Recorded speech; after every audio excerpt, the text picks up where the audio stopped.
सिद्धिभ्यः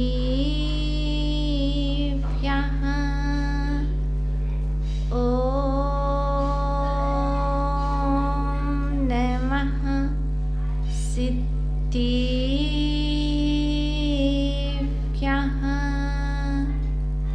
नमो वैरिहन्ताणं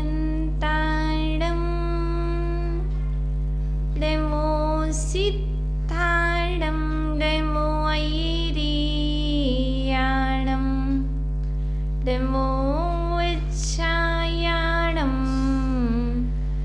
नमो लोये सविशाहुडं वन्दितो संसिन्धि ध्रुवमजल मणुवमं पत्ति बुच्छामि समीपाहुड मिडेमो स्वीकिविली वडियं नमः समय साराय स्वानिभूत्याच कासते चिस्वभावा भावाय सर्विभावान्तरच्छिति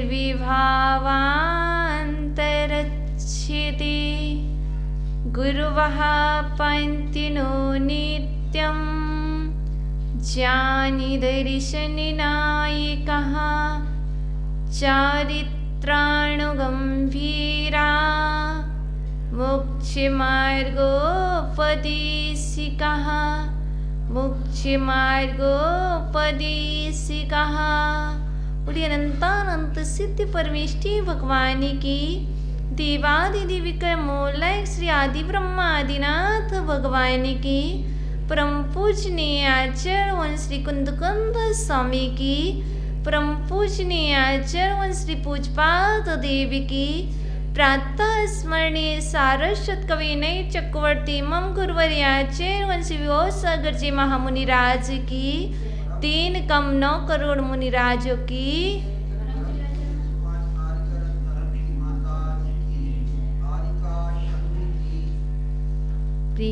आत्मन हे चिनीन्द्रवाणी आगमवाणी तीर्थंकरवाणी गुरुवाणी त्वमेव जयतो त्वमेव जयतो त्वमेव मम कंठ आगच्छतु आगच्छतु आगच्छतु। प्रिय आत्मन, इस संसार में जो जीव हैं वह मात्र एक का ही उपार्जन करने में लगे हुए हैं। जो उपयोगी नहीं है फिर भी यह जीव उसका ही उपार्जन करने में लगे हुए हैं। जब वह उपयोगी नहीं है तो कैसा है? वह निरुपयोगी है। वह निरुपयोगी है क्या?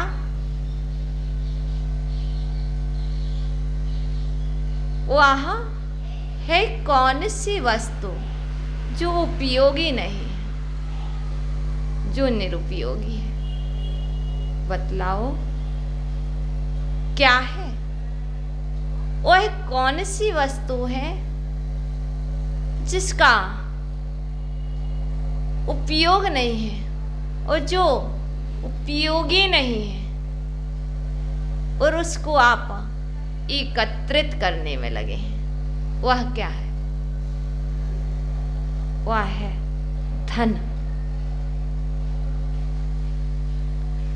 जो धन है वह निर्धन बनाने वाला है और जो धन है वह निरुपयोगी है, क्योंकि यह जीव कहता है कि धन ही इस भूतल पर सब कुछ है।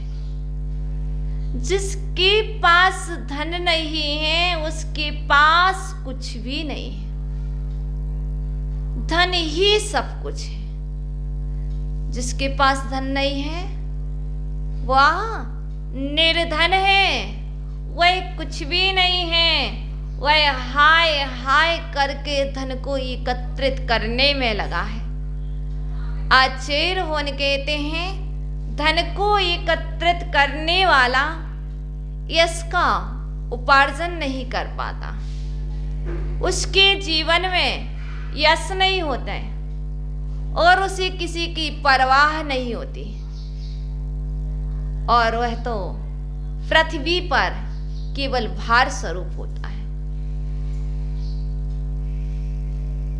आप सोचो कि धन से मुझे यश मिल जाए, तो धन से यश मिलने वाला नहीं है। और धन भार स्वरूप बनाता है। धन को एकत्रित करने से व्यक्ति सारवान नहीं बनता है। धन को एकत्रित करने से व्यक्ति भार स्वरूप होता है। इसलिए आचार्य भगवान तिरुवल्लुवराचार्य कुरल काव्य में बहुत अच्छी बात लिखते हैं। तुम्हें क्या बनना है? ऋषिराज बनना है कि तुम्हें राक्षस बनना है? जिसे ऋषिराज बनना है उसके लिए धन निरुपयोगी है, और जिसे राक्षस बनना है उसके लिए धन उपयोगी है। जो स्वीकार हो करो। आचार्य भगवान कुरल काव्य में बतला रहे हैं 101 पर्व के परिच्छेद के दूसरे नंबर श्लोक में बहुत अच्छी बात कह रहे। धनमेव परम वस्तु वर्तते वसुधातले इत्यार्थे मृतो कृध्नो राक्षसो मूत्र जायते, राक्षसो मूत्र जायते। जो मनुष्य कंजूस होता है, भैया जो मनुष्य कंजूस होता है वह धन को ही सब कुछ मानता है। धन है तो सब कुछ है, धन है तो सब कुछ है कहने वाले आचार्य भगवान की दृष्टि में कंजूस है। धन है तो कुछ नहीं है, धर्म है तो सब कुछ है, वह महान है। आपकी निर्धनता प्रकट कर रही है कि धन है तो सब कुछ है। धन है तो सब कुछ है कहने वाले के शब्दों से स्पष्ट निकल रहा है कि वह कंजूस है आचार्य भगवान कुंद स्वामी की दृष्टि में। इसलिए धन को ही जो सब कुछ मानता है वह किसी को बिना कुछ दिए ही क्या करता है, अपने आप धन को एकत्रित करता रहता है। भैया धन ही सब कुछ है, हम किसी को कुछ नहीं देंगे। वह आगे चल करके प्राण छोड़ता है और राक्षस की पर्याय को प्राप्त होता है। इसके लिए हिंदी में बहुत अच्छी बात कही, इसका अनुवाद करते हुए, धन ही भू में सब कुछ सार। कौन कह रहा है? धन ही भू में सब कुछ सार करके ऐसा अटल विचार, लोभी जोड़े द्रव्य महान, राक्षस होवे तजकर प्राण। धन ही भू पर सब कुछ सार वस्तु है। जो ऐसा विचार कर रहा है वह कौन है? राक्षस है। करके ऐसा विचार, ऐसा मन में विचार कर रहा धन नहीं है तो कुछ भी नहीं, आचार्य भगवान कह रहे वो राक्षस है। और लोभी जोड़े द्रव्य महान। जो लोभी होगा, जिसके अंदर लोभ संज्ञा होगी, वो क्या करेगा? धन को एकत्रित करेगा, वो जमा करके जमीन के अंदर रखेगा, तिजोरी में रखेगा, लेकिन किसी को नहीं देगा। ना तो दान करेगा, ना धर्म करेगा, ना स्वयं उसका उपभोग करेगा। आचार्य भगवान कह रहे वो राक्षस होगा तजकर प्राण, वो अपने प्राण छोड़ करके वह राक्षस की पर्याय में जन्म लेगा। इसलिए भैया धन ही सब कुछ नहीं है, इस जीवन में धर्म ही सब कुछ है। यदि ऋषिराज बनना है तो धर्म को सब कुछ मानो, और यदि राक्षस बनना है तो धन को सब कुछ मानो। इतना ही अंतर है। जो ऋषिराज होते हैं, जो मुनिराज होते हैं, वह धर्म को ही सब कुछ मानते हैं, इसलिए वे यति कहलाते हैं, वे ऋषिराज कहलाते हैं। और जो धन को ही सब कुछ मानते हैं, वह कौन कहलाते? राक्षस कहलाते हैं। इसलिए आचार्य भगवान ने तो बोल दिया, लेकिन हमारे प्रथम तीर्थंकर आदिनाथ भगवान ने एक बहुत अच्छी बात कही थी, ऋषि बनो या कृषि करो। आदिनाथ भगवान ने एक संदेश दिया था, जैसे महावीर स्वामी ने दिया था, जियो और जीने दो। ऐसे ही हमारे प्रथम तीर्थंकर आदिनाथ भगवान ने एक संदेश दिया था। वह संदेश क्या दिया था? ऋषि बनो या कृषि करो। उन्होंने ये संदेश नहीं दिया कि नौकरी करो। हमारे आदिनाथ भगवान ने किसी के लिए दासता स्वीकार करने का नहीं कहा है। कहीं पर उन्होंने पराधीनता को स्वीकार करने का नहीं कहा। उन्होंने कहा स्वाधीन जीवन जियो। जो कृषि होता है, जो कृषक होता है, जो खेती करने वाला होता है, वो स्वाधीन होता है। और जो स्वाधीन होता है, जो कृषक होता है, वह धर्म भी कर सकता है, वह दान भी दे सकता है, वह पूजन भी कर सकता है, परिवार को खुश रख सकता है, स्वाध्याय कर सकता है, इत्यादि सभी कार्य कर सकता है। जो व्रत है, जो व्रत है, वह पराधीन होता है। ना तो वह स्वाध्याय कर सकता है क्योंकि टाइम हो गया है, मुझे ऑफिस जाना है। नौकर और नौकरी, जो नौकरी करता है, जो जॉब करता है, वो नौकर ही तो है। हमारे आदिनाथ भगवान ने नहीं कहा, उन्होंने तो यही कहा तुम्हें करना है। यदि तुम्हें ऋषि नहीं बनना है तो कृषि बन जाओ, और कृषि नहीं बनना है, कृषि नहीं करना है तो अब ऋषि बन जाओ। दो ही मार्ग है, दो ही मार्ग है। ऋषि बनोगे तो मोक्ष मार्ग, और कृषि करोगे तो संसार मार्ग। इसलिए आचार्य कहते हैं जो लोभी होता है, जो लोभी होता है, धन को जोड़ता रहता है, ना तो वह स्वयं उस धन का उपयोग करता है और ना ही वह धन दूसरे को उपयोग करने को देता है। क्यों? धन होगा तो कोई पूछेगा, धन नहीं होगा तो मुझे कौन पूछेगा? कोई नहीं पूछेगा। बेटे मेरी सेवा नहीं करेंगे यदि मेरे पास धन नहीं होगा। नहीं, ये सोच आप अपनी साइड में रख दो। यदि आपका पुण्य होगा, धन नहीं भी होगा, तो भी आपके बेटे आपकी सेवा करेंगे।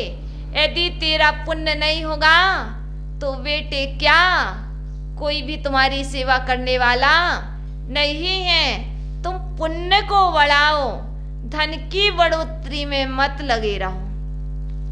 धर्म करने से पुण्य बढ़ता है, और पुण्य होने से सब कुछ अच्छा होता है। इसलिए हम सब कुछ अच्छा चाहते हैं तो आचार्य भगवान कहते हैं धर्म करो, पुण्य बढ़ाओ। पुण्य बढ़ेगा तो परिवार की सेवा करेंगे और तुम्हें परम पद में भेज देंगे।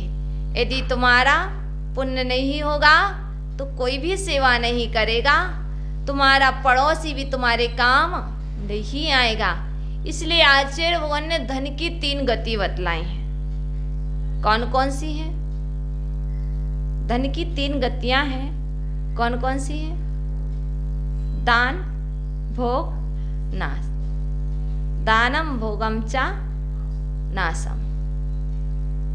अब धन है तो क्या कर लो? दान कर लो। यदि नहीं किया तो भोग कर लो। भोग भी नहीं किया तो नाश तो होना ही है। भैया है तो दान कर लो, और जितना अनिवार्य उसका उपयोग कर लो, उपभोग कर लो, और ना वो तो नाश को होने प्राप्त होने वाला है। जैसे अच्छा आपके पास धन है ना? ऐसे धन की जैसे 3 गतियां हैं, ऐसी ही व्यक्ति के जीवन में 3 चीजें होती हैं। आप भैया पुत्र होना पिता की पेट, है ना? आप पिता हो, हैं। आप पति हो। एक ही व्यक्ति पुत्र है, एक ही व्यक्ति पिता है, और एक ही व्यक्ति पति है। किसके पति, किसके पिता, किसके पुत्र? माता पिता के लिए वही व्यक्ति पुत्र है, और वही व्यक्ति अपने स्वामिनी के लिए पति है, और अपने बच्चों के लिए वही व्यक्ति पिता है। तो ऐसे ही यह मनुष्य लक्ष्मी पुत्र है। आप कौन हो? लक्ष्मी पुत्र हो। यदि लक्ष्मी पुत्र ना होते तो लक्ष्मी की तरह, लक्ष्मी की मां की तरह पूजा ना करते। देखो, पुत्र मां को पूजे या ना पूजे, मां की सेवा करे या ना करे, लेकिन लक्ष्मी की मां की तरह सेवा करता है और लक्ष्मी की मां की तरह पूजा करता है, वह लक्ष्मी पुत्र कहलाता है। मां, तुम जिसे अपना पुत्र कह रही हो वह तुम्हारा पुत्र नहीं है। हो सकता है वह पुत्र लक्ष्मी के लिए आपके पास आ रहा हो। इसलिए आचार्य भगवान कहते हैं, लक्ष्मी की पूजा करने वाला, लक्ष्मी की सेवा करने वाला। कौन सी लक्ष्मी? धन रूपी लक्ष्मी की बात यहाँ पर चल रही है। यहाँ पर केवल ज्ञान रूपी लक्ष्मी की बात नहीं चल रही, इसलिए लक्ष्मी को समझना। यदि तुम केवल ज्ञान रूपी लक्ष्मी की पूजा करोगे, केवल ज्ञान रूपी लक्ष्मी की सेवा करोगे, तो तुम्हारा कल्याण निश्चित है। और यदि तुम धन रूपी लक्ष्मी की सेवा करोगे, धन रूपी लक्ष्मी की पूजा करोगे, तो तुम्हारा कल्याण नहीं होने वाला है, तुम्हारा कल्याण निश्चित है। अब कल्याण करो या अकल्याण करो, ये तुम्हारे हाथ में है। भैया, जिसके पास धन होता है वह क्या कहलाता है? धनपति। आप धनपति हो, आप लक्ष्मी के पति हो। मैं धनपति हूं, ये मेरा धन है, मैं इसका जैसा चाहूं वैसा उपयोग कर सकता हूं, जहां चाहूं, जब चाहूं, जिस समय चाहूं उस समय उसका उपयोग कर सकता हूं। जैसे एक स्वामी कहता है ये मेरी पत्नी, ऐसे लक्ष्मीपति कह रहा है मैं इस लक्ष्मी का स्वामी हूं। मैं जब चाहूं, जैसा चाहूं, जहां चाहूं इसका उपभोग कर सकता हूं, क्योंकि मैं लक्ष्मीपति हूं। और एक वह व्यक्ति है जो कह रहा है मैं लक्ष्मी पिता हूं। भैया, आप लक्ष्मी पिता भी हैं, है ना? नहीं हो? आपके घर में एक लक्ष्मी है, कन्या लक्ष्मी है ना? वह लक्ष्मी है। ऐसे जैसे आप अपनी कन्या को लक्ष्मी मानते हैं, ऐसे ही एक व्यक्ति जिसके पास धन है वह कह रहा मैं लक्ष्मी पिता हूं, मैं धन का पिता हूं। क्यों? जैसे एक पिता अपनी पुत्री का पालन करता है, वैसे ही एक लक्ष्मी पिता धन रूपी लक्ष्मी का पुत्रीवत पालन करता है। लेकिन उसका सेवन करने वाला पिता नहीं होता है, उसका सेवन करने वाला जमाई की तरह कोई दूसरा व्यक्ति होता है। पिता पुत्री का पालन कर रहा है, लेकिन पिता उस पुत्री को अपने पास नहीं रख सकता, उसका सेवन नहीं कर सकता। उसी तरह जो व्यक्ति धन रूपी लक्ष्मी का पुत्रीवत पालन तो कर रहा है, देख रेख तो कर रहा है, रात दिन देख रेख कर रहा है कि कहीं कोई आकर मेरी तिजोरी में से मेरी धन रूपी कन्या को ना ले जाए, मेरी धन रूपी लक्ष्मी को ना ले जाए। एक व्यक्ति पुत्रीवत उस धन का पालन कर रहा है। जैसे एक पिता दिन रात अपनी पुत्री को देखता रहता है, एक कहाँ जा रही, क्या कर रही है, चिंता करता है। ऐसे ही लक्ष्मी पिता चिंता में लगा है और ना तो स्वयं उसका उपयोग कर रहा है,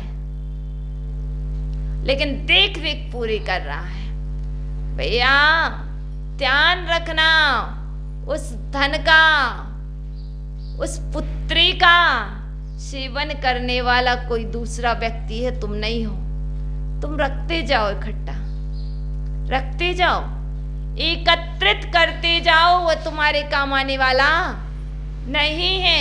इसलिए भैया, धन की सेवा नहीं करना, धन वालों की सेवा नहीं करना, मुझे तो निज धर्म की सेवा करना है, मुझे चेतन धर्म की सेवा करना है। मेरा धर्म तो, मेरा धन तो चेतन धन है, आत्मा ही मेरा धन है, धर्म ही मेरा धन है। मुझे धर्म की सेवा करना है, मुझे धन की सेवा नहीं करना। मुझे जितनी वस्तु अनिवार्य है उतनी ही चाहिए, मुझे अधिक नहीं चाहिए। और तो आचार्य भवन की दृष्टि में धन वाले भिखारी हैं। आचार्य भवन कह रहे हैं धन वाले भिखारी हैं। क्यों? क्योंकि जब भी देखो वह मांगते ही रहते हैं, मांगते ही रहते हैं। जिनके पास नहीं है ना तो वो मांगते हैं, ना अपेक्षाएं रखते हैं। है तो दान करो, नहीं है तो कोई बात नहीं, भावना अच्छी भाव। इसलिए निर्धन होने के बाद कोई भी निर्धन नहीं है। आप कितना भी कहें हम निर्धन हैं, हमारे पास निर्धनता है। कौन सी निर्धनता है बता दो, हम जानना चाहते हैं। आप निर्धन हो, मैंने एक पल के लिए मान लिया कि आप निर्धन हो। कौन से? कागज के टुकड़े के निर्धन? कागज के टुकड़े होना धनवान होने की निशानी नहीं है। आचार्य भगवान कहते हैं कागज के टुकड़े तो बहुत मिल जाएंगे, बहुत बार मिले हैं, लेकिन जिसके पास कागज के टुकड़े हैं वह धर्मवान है कि नहीं? यदि उसके पास धर्म नहीं है तो वो धन किस काम का? वह धन भी किसी काम का नहीं है। जैसे कोई व्यक्ति कहे मुझे औषधि चाहिए है, औषधि चाहिए, मुझे औषधि चाहिए है। भैया मुझे औषधि चाहिए है, किस लिए? जब हम पथ्य भोजन कर रहे हैं तो औषधि किस काम की? जब अपत्य है तो औषधि किस काम की? भोजन पथ्य रूप है तो औषधि किस काम की? और भोजन अपथ्य रूप है तो औषधि किस काम की? तो सबसे बड़ी औषधि है ना आपके पास, पथ्य सेवन करो। अपथ्य, पथ्य में जानते हो क्या कहलाता है? जो स्वास्थ्य के लिए हितकारी हो वह पथ्य है, जो स्वास्थ्य के लिए अहितकारी है वह अपथ्य है। हम पथ्य को ग्रहण करें, धन अपथ्य है, धर्म पथ्य रूप है। हमें धर्म रूपी औषधि का सेवन करना है, अधर्म रूपी औषधि का सेवन नहीं करना, वह अपथ्य है। इसलिए पथ्य और अपथ्य को जानो। अब कहो वैद्यराज को दिखा लो, किसको दिखाओ? वैद्य जी को बुलाते हैं। किस लिए बुलाते हैं? लक्षण हमें पता है। क्या है लक्षण?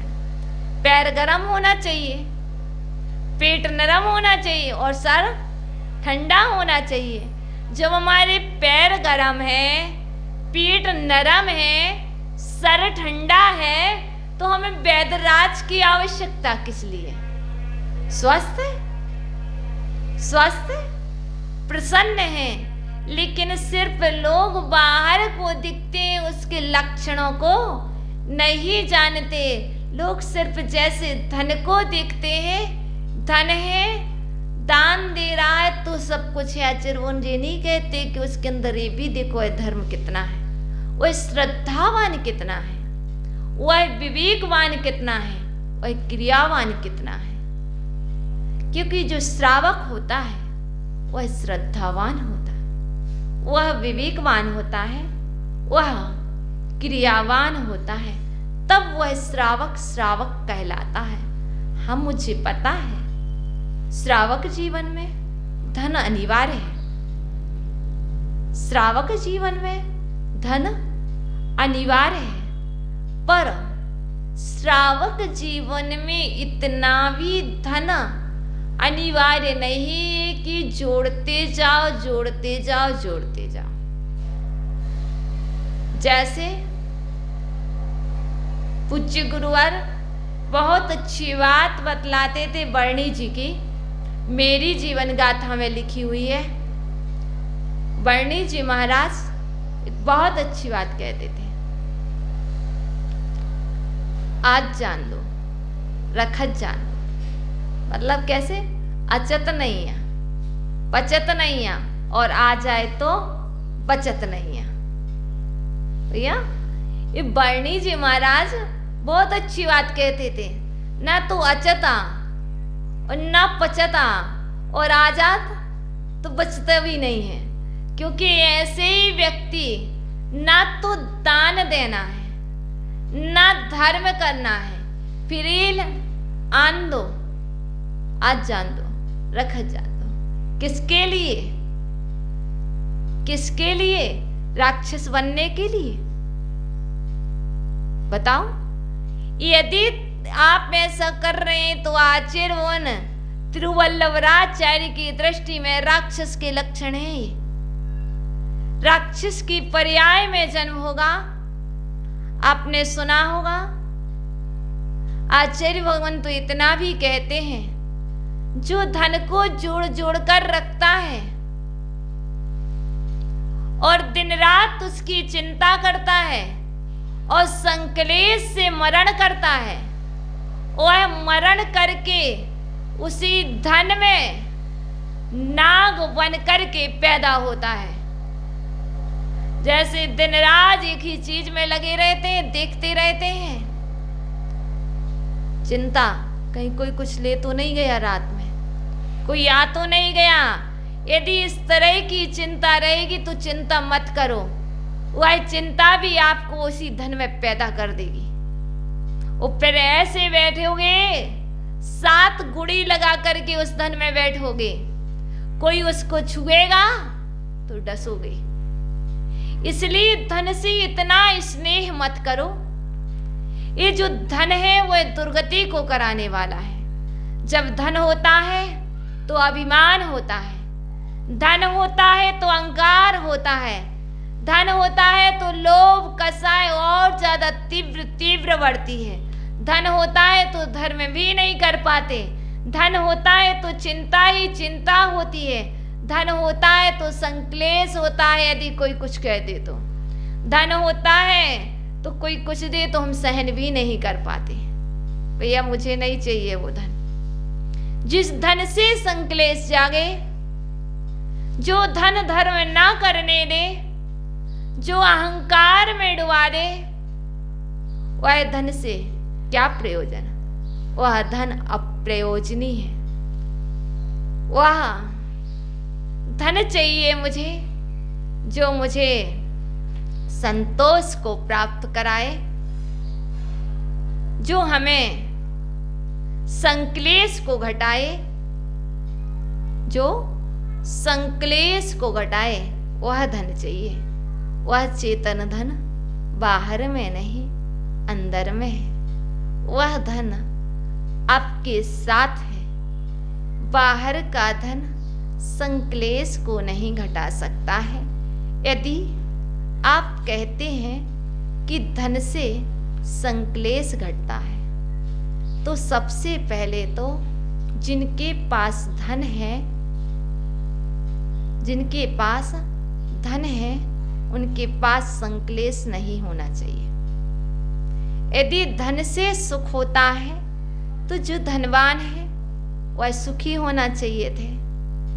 जिनके पास धन होता है वह बीमार नहीं होना चाहिए था। जिनके पास धन होता है उनके परिवार में शांति होना चाहिए थी। यदि धन ही सब कुछ है तो पहले आप मुझे बतलाओ, क्या धनवान सुखी हैं? नहीं है। तो फिर धन सुख नहीं देता। क्या धन वालों के यहाँ घर में शांति है? नहीं है। तो ये सिद्ध होता है कि धन से शांति भी नहीं मिलती। धन वाले क्या निरोगी हैं? नहीं। तो धन वाले रोगी हैं, तो इससे भी सिद्ध हो रहा कि धन सुख नहीं देता है। क्या धन वालों को टेंशन नहीं होती है? सबसे ज्यादा होती है। तो धन से शांति नहीं मिलती है। धन वालों को हमेशा डर बना रहता है, कहीं कोई पकड़ ना ले, कहीं कोई चोर ना आ जाए, रात भर शांति से सो भी नहीं पाते। बतलाओ, धन से कितनी सारी हानियां हैं। अभी तो हम कह रहे थे धन है तो सब कुछ है, अभी आप बदल जाते हो। धन वाले शांति से नहीं जी, देखो धन वाले शांति से भोजन भी नहीं कर पाते। क्यों? एक बीमारी हो गई है, धन रखा है पर वो उसका उपभोग नहीं कर पाते। इसलिए धन है तो सब कुछ नहीं है, धर्म है तो भोजन भी अच्छे से कर पाओगे। देखो ऋषिराज को देखो, ऋषियों को देखो, धन नहीं है, धन नहीं है। एक कागज का टुकड़ा नहीं है धन के रूप में। आपके पास तो कुछ है ही, उनके पास तो फूटी कौड़ी भी नहीं है, फिर भी देखो कितने शांति से आनंद के साथ आहार करते हैं। वह जितने अच्छे से आप दिन में 2 बार नहीं कर पाते, वह तो अपनी शांति से दोनों हाथ से करते। क्यों? ये है धर्म का प्रभाव। देखो, धन वाले आराम से नहीं बैठ सकते हैं, लेकिन जो धर्म को धारण करते हैं वह 24 घंटे आराम से लगे रहो जाप में, लगे रहो अपने आत्म कल्याण में। इसलिए धर्म ही श्रेष्ठ धन है। इसको जो समझ लेगा वह धन के पीछे नहीं दौड़ेगा। देखो, चक्रवर्ती के पास कितना धन था, राजाओं महाराजाओं के पास कितना धन था, बहुत धन, चतुरंगनी सेना। सब कुछ होने के बाद जब राजा महाराजा को धन में सुख नहीं मिला तो उन्होंने छोड़ दिया है, तो तुम अज्ञानी बनकर के धन का पीछा क्यों कर रहे हो? ये तुम्हारी मूर्खता की निशानी है, ये तुम्हारी जड़ता की निशानी है जो तुम धन का पीछा कर रहे हो। देखो, महावीर स्वामी का समोसरण राजगृह के विपलाचल पर्वत पर लगा। भगवान ने सब कुछ छोड़ रखा था, लेकिन लक्ष्मी भगवान का पीछा कर रही थी। क्यों? लक्ष्मी कह रही थी, भगवान मुझे स्थान दे, मुझे स्थान दे। लक्ष्मी भगवान के पीछे पीछे दौड़ रही है। समोसरण रूपी लक्ष्मी कितना पीछा कर रहे हैं, लेकिन भगवान ने तो उस लक्ष्मी का भी आदर नहीं किया, उसको भी ठुकरा दिया। तभी तो उन्होंने मोक्ष को प्राप्त किया है। यदि तुम भी मोक्ष को प्राप्त करना चाहते हो तो धन को ठुकराओ, धन का आदर मत करो। अन्ना क्या करोगे? सबसे पहले अगरबत्ती, नारियल, पूजा किसके लिए? पहले क्या हुआ? पहला ग्राहक आया है, क्या बोलते उसको?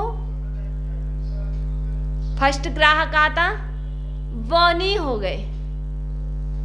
फर्स्ट ग्राहक आया तो क्या किया? कागज के लिए सिर पर लगाया।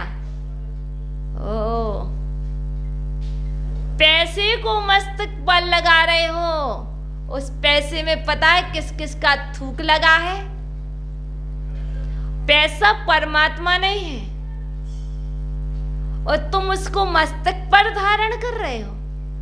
अरे भैया, तुम्हें धारण करना था तो जिनवाणी मां को मस्तक पर धारण करते। जो जिनवाणी को मस्तक पर धारण करते हैं उनके जीवन में शांति तो ऐसी ही आ जाती है। इसलिए ये गलती मत करना, ये गलती मत करना। पैसे की पूजा कर रहे हैं, पैसे के लिए अगरबत्ती से पूज रहे हैं। आचार्य भगवान करते हैं, करना है पूजा तो जिनवाणी माँ की करो, सरस्वती माँ की करो। हमारी सरस्वती जिनवाणी माँ है, हमारी माँ भारती जिनवाणी माँ है, हमारी शारदा माँ हमारी जिनवाणी माँ है। उसकी पूजन करो, शांति आएगी। पैसे की पूजन करने से यदि शांति मिलती तो सभी को करना चाहिए। प्रतिदिन लगाना चाहिए अगरबत्ती, प्रतिदिन चढ़ाना चाहिए धूप और प्रतिदिन एक नारियल फोड़ना चाहिए। नहीं मिलती शांति, धर्म करने से शांति मिलती है। इसलिए ध्यान रखना, आप पैसे के पीछे पीछे मत दौड़ो। जो प्रभु के पीछे पीछे दौड़ता है, पैसा तो उसके पीछे पीछे दौड़ने लगता है। और जो पैसे के पीछे दौड़ता है उसके जीवन में कुछ भी नहीं होता है। तुम जितना समय प्रभु चरणों में दोगे, प्रभु की सेवा में दोगे, धर्म की सेवा में दोगे, पता नहीं कहाँ से धन आएगा और कहाँ से कार्य हो जाएगा। आपको अचंभा होता होगा, कुछ नहीं करते फिर भी शांति से जीते। क्यों भैया? कुछ नहीं करते आप फिर भी शांति से जीते, आनंद से जीते। मुझे नहीं चाहिए धन, मुझे नहीं चाहिए वैभव, मुझे तो धर्म चाहिए है। मुझे धर्म मिल जाएगा तो सब कुछ मिलेगा। यदि धर्म छूट गया तो सब कुछ छूट गया। धन छूटा तो कुछ छूटा। भैया, धन छूटा तो कुछ छूटा, चिंता मत करना। कागज के टुकड़े छूटे थे, वह पुनः आ जाएंगे। धन गया, कुछ नहीं गया, लेकिन धर्म चला गया तो समझ के चलिए मेरा जीवन ही चला गया। मेरे जीवन से धन चला जाए मुझे कोई परवाह नहीं, सब कुछ चला जाए चिंता मत करना, लेकिन जीवन से धर्म को मत जाने देना। आज व्यक्ति धन के पीछे धर्म को छोड़ रहे हैं, इसलिए वो परेशान है। जो धर्म के लिए धन को छोड़ रहे हैं आज वह सुखी हैं। यदि पाप कर्म के उदय से सुखी भी नहीं हो पाएंगे तो आगे वह धर्म के लिए छोड़ा गया धन आगे सुख को प्रदान करने वाला है। यदि तुम सिर्फ आज सुखी रहना चाहते हो, यदि तुम्हें सिर्फ आज धन में सुख है तो ले लो धन से सुख, कल निश्चित दुखी होगे। यदि सदा सदा सुखी रहना चाहते हो, सदा सदा खुश रहना चाहते हो, सदा सदा आनंद में जीना चाहते हो, शांति में जीना चाहते हो तो धर्म की सेवा करते रहो। धर्म को मत जाने दो, धर्म की रक्षा करेंगे। धर्म की रक्षा कौन करेगा? बोलो ना, धर्म की रक्षा कौन करेगा? हम करेंगे, हम करेंगे। बोलते थे ना, धर्म की रक्षा कौन करेगा? हम करेंगे, हम करेंगे। कैसे करोगे? कैसे करोगे? जब जीवन में धर्म होगा, स्वयं अपने धर्म की रक्षा करोगे तो जिन धर्म की रक्षा कर पाओगे। यदि धन की रक्षा में लगे रहोगे तो धर्म की रक्षा नहीं कर पाओगे। धर्म की रक्षा करना है तो धन की रक्षा से दूर होना पड़ेगा। यदि दिन रात धन की रक्षा में लगे रहोगे तो परिवार को भूल जाओगे। आपका परिवार आपका है, इसीलिए कहते हैं परिवार को समय देना है तो पूर्ण समय धन को एकत्रित करने में मत लगाओ। जो दिन रात धन को एकत्रित करते रहते हैं उनके परिवार में शांति नहीं होती, उनके बच्चे उनकी सुनते नहीं हैं। क्यों? क्योंकि पिता संतान को समय नहीं देता।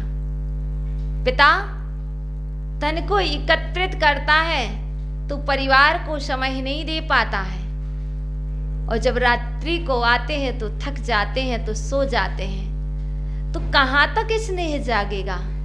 इसलिए जितना आवश्यक है उतना धन को एकत्रित करोगे तो परिवार में शांति रहेगी, परिवार में खुशहाली रहेगी, और परिवार साथ है तो शांति है। जैसे आपकी आत्मा आपके साथ है, आपके प्रभु आपके साथ हैं, आपके गुरुवर का आशीर्वाद आपके साथ है तो आपको शांति है, प्रसन्नता है, खुशी है।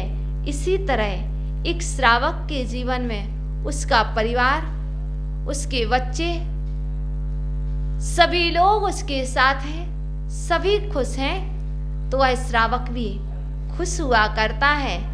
इसलिए आप खुश रहना चाहते हैं, प्रसन्न रहना चाहते हैं तो जो भगवान ने कहा है उसको मानना, भगवान के बतलाए हुए मार्ग पर चलना। धन को एकत्रित करने वाले धन की सेवा करने वाले राक्षस बनते हैं और धर्म की सेवा करने वाले, धर्म की शरण में आने वाले और धर्म को ही जीवन का सर्वश्रेष्ठ धन मानने वाले ऋषिराज बनते हैं, यतिराज बनते हैं, महर्षि बनते हैं। इसलिए क्या बनना? ऋषि बनना कि कृषि करना? अभी कृषि कर रहे हो, कृषि करके ऋषि बनो और ऋषि बन करके कृषि मत करो। ऋषि बन करके कृषि मत करो। आदिनाथ भगवान ने जो संदेश दिया है, कभी आदिनाथ को याद रखा करो, तो कभी शांतिनाथ को, तो कभी महावीर को, तो कभी पारसनाथ को। जब उपसर्ग आए, जब कोई कुछ कहे, तो पारसनाथ को याद कर लो, सुपार्शनाथ को याद कर लो। और जब अहिंसा जियो और जीने दो, तो महावीर स्वामी को याद कर लो। जब जीवन में जीने की कला सीखना है, कुछ करने की कला सीखना है, जब कुछ समझ में ना आए मैं क्या करूं, मुझे क्या करने योग्य है, तो उस समय हमारे प्रथम तीर्थंकर आदि ब्रह्मा आदिनाथ को याद कर लिया करो। उन्होंने क्या कहा था? उन्होंने कहा था, आप महावीर के शासन काल में जी रहे हो, जियो और जीने दो, पर मुझे भी याद रखना, आप कुछ करोगे तो कैसे करना, या तो ऋषिराज बन जाना या कृषि बन जाना। जब आपकी सामर्थ्य ना हो, वैराग्य ना जागे, तो कृषि बन जाना, कृषक बन जाना, कृषि करने लगना। आप अपना जीवन अच्छे से यापन कर पाओगे। आज देखो महाराष्ट्र, कर्नाटक प्रांत में जितने भी जीव हैं, जितने भी श्रावक हैं, वो क्या करते हैं? कृषि करते हैं। ये सारा का सारा जो आदिनाथ भगवान ने बतलाए, जो सूत्र दिए हैं, जो संदेश दिए हैं, वह संदेश जब महाराष्ट्र के प्रांत पर विहार करते हैं, जब कर्नाटक में विहार करते हैं, तब वहाँ देखने लगता है। क्या देखने मिलता है? आज हम कहते गन्ना, वहाँ घर घर गन्ने की खेती, वहाँ घर घर किस चीज की खेती? अनार की खेती। सारी खेती घर घर हो रही है। और हमारे पास जिसका जीवन जैसे होता है, उसके जीवन में वैसी ही फसल होती है। आज लोग कहते हैं कि वो लोग कैसे रहते हैं? वो आदिनाथ भगवान के द्वारा बतलाए हुए मार्ग का आचरण करते हैं। या तो मुनिराज बन जाते हैं, तो ऋषि बन करके उत्कृष्ट साधना करते हैं, और कृषि भी बनते हैं तो उत्कृष्ट कृषि करते हैं। और वह इतने बड़े होते, इतने धनवान होते हैं, क्योंकि उन्होंने आदिनाथ भगवान के द्वारा बतलाए हुए संदेश का पालन किया है। आज वह खुशहाल होते हैं, स्वस्थ होते हैं, प्रसन्न होते हैं। जितनी ज़्यादा मेहनत करवानो उनसे करवा लो, उनको बीमारी नहीं होती, क्योंकि उन्होंने प्रभु के द्वारा बतलाए हुए मार्ग का आचरण किया है।